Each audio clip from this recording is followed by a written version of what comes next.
Hello my dear students, welcome back to my YouTube channel AKS study. आज के इस video में हम आपको बताएंगे जीवन परिचय कैसे लिखना है, एग्जाम में कैसे जीवन परिचय लिखा जाए ताकि आपको 5 में 5 नंबर मिल जाए, एक भी नंबर न कटे। ठीक है। और साहित्यिक परिचय कैसे लिखना है और इसकी रचना कैसे लिखना है, साहित्य में स्थान, ये जितने भी हैं आपको कैसे लिखना है जिससे आपका एक भी नंबर न कटे। आपको जैसे जैसे मैं बताता हूँ वैसे आपको नोट करना है और इसको तैयारी कर लेना है और आपको जाकर एग्जाम में ऐसे लिख देना है, एग्जामिनर देखते ही आपको 5 में 5 नंबर दे देगा। ठीक है। तो चलिए इसका आचार्य हजारी प्रसाद द्विवेदी जी का जीवन परिचय को बताते हैं। तो चलिए जीवन परिचय कैसे लिखना है इसको देखने से पहले अगर वीडियो अच्छा लगा तो लाइक कमेंट सब्सक्राइब करें। चलिए वीडियो को स्टार्ट करते हैं। सबसे पहले देखिए जीवन परिचय में आपको जीवन परिचय से हेडिंग डाल देना है। ठीक है। पहले लिखना प्रश्नोत्तर संख्या आपको लिख देना है, उसके बाद से आपको आचार्य हजारी प्रसाद द्विवेदी ऐसे देकर उसके बाद से जीवन परिचय लिखना है। जीवन परिचय में आपको ऐसे लिखना है, हिंदी के सर्वश्रेष्ठ आचार्य निबंधकार, सर्वश्रेष्ठ निबंधकार आचार्य हजारी प्रसाद द्विवेदी जी का जन्म सन 1907 ईस्वी में बलिया जिले के दुबे का छपरा नामक ग्राम में हुआ था। जैसे कि आचार्य हजारी प्रसाद द्विवेदी जी का जन्म 1907 ईस्वी में बलिया जिले के छपरा नामक ग्राम में हुआ था। ठीक है, ऐसे लिख देंगे। इनके पिता का नाम श्री अनमोल द्विवेदी था, इनके पिताजी का नाम श्री अनमोल द्विवेदी था और इनके माता का नाम ज्योतिषमती था। ठीक है, इनके माता का नाम ज्योतिषमती था। ठीक है, और इनका बचपन का नाम वैद्यनाथ द्विवेदी था। इनके बचपन का नाम वैद्यनाथ द्विवेदी था और इनके पिता श्री अनमोल द्विवेदी ज्योतिष और संस्कृत के प्रखांड विद्वान भी थे। इनके पिताजी जो थे वो ज्योतिष और संस्कृत के प्रकांड विद्वान थे। अंत में इन्होंने ज्योतिष और संस्कृत की शिक्षा उत्तराधिकार में प्राप्त हुआ। ठीक है, काशी जाकर इन्होंने संस्कृत साहित्य और ज्योतिष का उच्च स्तरीय ज्ञात की। इन्होंने जो आचार्य हजारी प्रसाद द्विवेदी थे संस्कृत और ज्योतिष का उच्च स्तरीय पर ज्ञात इनकी विद्या ज्ञात हुई। ठीक है, तो देखिए आगे देखते हैं।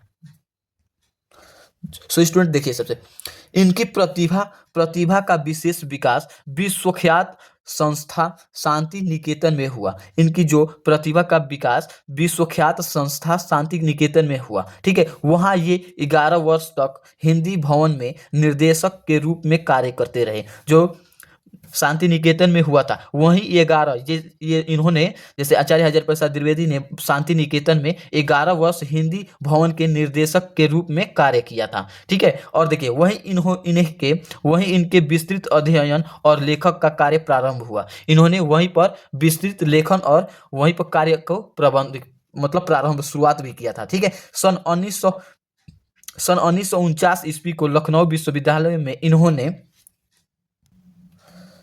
इन्होंने डिलीट की उपाधि प्राप्त की। ठीक है, देखिए 1949 ईस्वी में लखनऊ में इन्होंने डिलीट की उपाधि प्राप्त की तथा सन 1957 ईस्वी में भारत सरकार ने पद्म भूषण की उपाधि से विभूषित किया, मतलब उपाधि से सम्मानित किया। ठीक है, इनको 1957 में भारत सरकार ने पद्म भूषण से सम्मानित भी किया। ठीक है, इन्होंने काशी हिंदू विश्वविद्यालय और पंजाब विश्वविद्यालय में हिंदी विभाग के अध्यक्ष पद पर भी कार्य किया। इन्होंने जो काशी हिंदू विश्वविद्यालय और पंजाब विश्वविद्यालय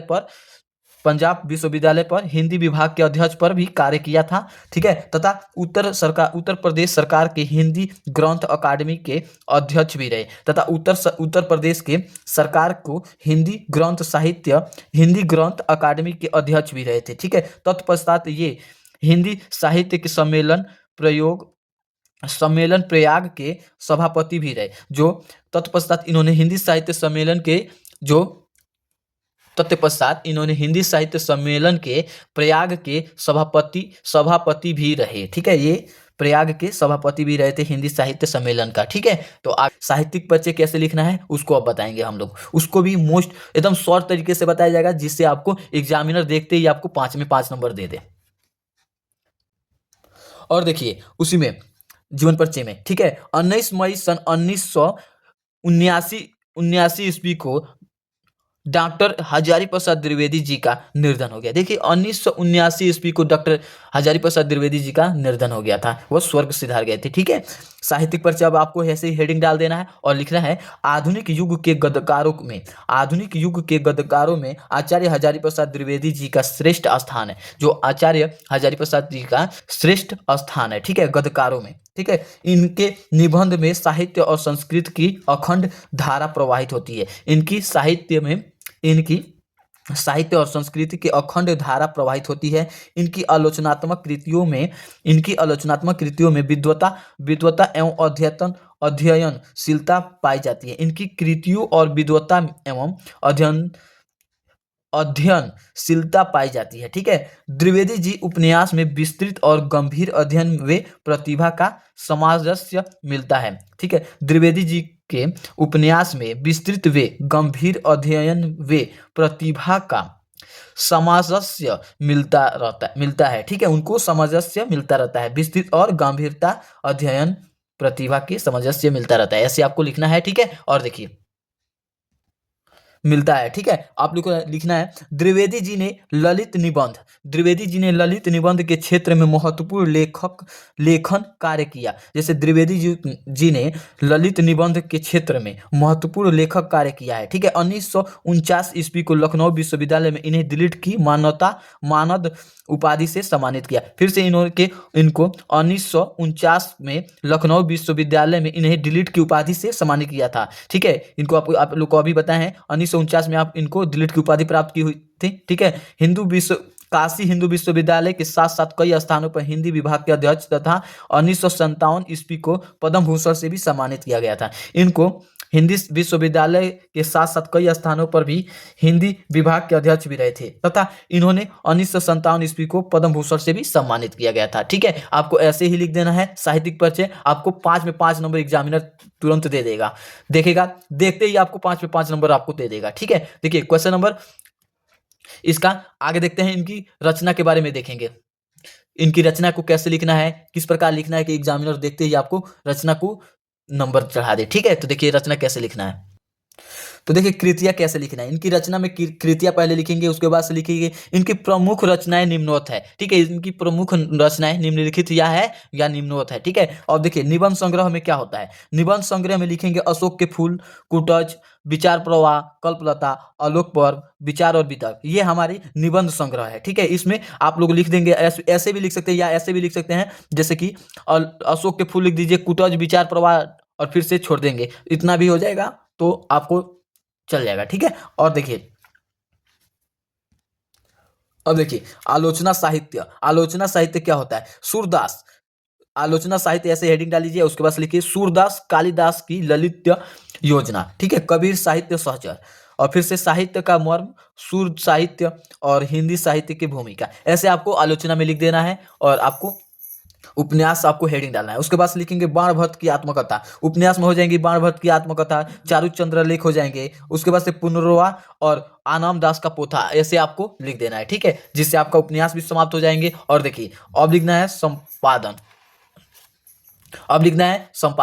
देखिए संपादन में लिखेंगे नाथ सिद्धार्थों का बनिया, और देखिए संक्षिप्त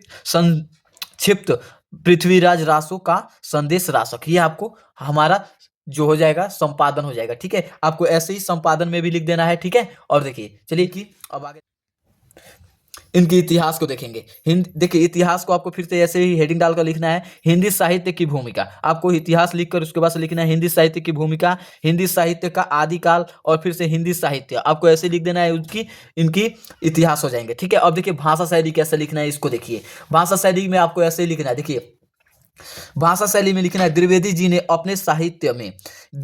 अपने साहित्य में संस्कृत निष्ठ तथा सरल भाषा का प्रयोग किया है। देखिए द्विवेदी जी ने हिंदी संस्कृत निष्ठ सरल भाषा का प्रयोग किया है। ठीक है। सरल भाषा का प्रयोग किया है, प्रौढ़ एवं गंभीर है। ठीक है। उनकी सरल भाषा प्रौढ़ एवं गंभीर है। ठीक है। अतः इनकी भाषा शुद्ध परिष्कृत परामाजित खड़ी बोली है। ठीक है। बस इतना ही आपको लिखना है कि उनकी भाषा जो है परिमार्जित खड़ी बोली है, ठीक है, शुद्ध परिष्कृत एवं परिमार्जित खड़ी बोली है। ठीक है। अब देखिए साहित्य में स्थान कैसे लिखना है, बस ये आपको टॉपिक लिखना है, तुरंत 5 में 5 नंबर आपको एग्जामिनर देखते ही दे देगा। ठीक है। तो देखिए कैसे लिखना है उनका साहित्य में स्थान। तो स्टूडेंट देखिए साहित्य में स्थान, द्विवेदी जी को हिंदी साहित्य में एक महान साहित्यकार का स्थान प्राप्त है। ठीक है। द्विवेदी जी को हिंदी साहित्य के एक महान साहित्यकार का स्थान प्राप्त है। हिंदी साहित्य जगत में इन्हें एक विद्वान निबंधकार के आत्मकथा लेखक के रूप में ख्याति प्राप्त है। इनकी जो जैसे कि निबंधकार एवं आत्मकथा लेखक के रूप में ख्याति प्राप्त है। ठीक है, तथा आधुनिक युग के गद्यकारों में इनका विशिष्ट स्थान है। ठीक है, तथा आधुनिक युग के गद्यकारों में जितने भी गद्यकार हैं उनके विशिष्ट स्थान है। ठीक है, गद्यकारों में इनका विशिष्ट स्थान है। ठीक है, आप लोग ऐसे ही आपको नोट कर देना है। ठीक है, तो ये साहित्यिक परिचय का आपको लिखना है, भाषा शैली लिख दीजिए, रचना उनकी लिख दीजिए, और उसके बाद साहित्यिक परिचय, जीवन परिचय, आपको ऐसे इतना ही आपको टॉपिक लिख देना है। आपको 5 पे 5 नंबर एग्जामिनर देखते ही दे देंगे। ठीक है, तो एक भी नंबर आपका कटेगा भी नहीं। ठीक है, और ऐसे ही आपको लिखना है, आप लोग ऐसे ही तैयार कर लीजिएगा। तो चलिए वीडियो को यहीं पर समाप्त करते हैं। वीडियो अच्छा लगा तो लाइक कमेंट सब्सक्राइब कीजिए। आई होप वीडियो अच्छा लगा ही होगा। तो चलिए चैनल को सब्सक्राइब कर दीजिए और वीडियो को यहीं पर समाप्त करते हैं। चलिए वीडियो को रोकते हैं। Thank you for watching my video. और स्टूडेंट कमेंट में बताइए वीडियो कैसा लगा, और कमेंट में बताइए वीडियो कैसा लगा, और सब्सक्राइब कीजिए और नेक्स्ट वीडियो का इंतजार कीजिए।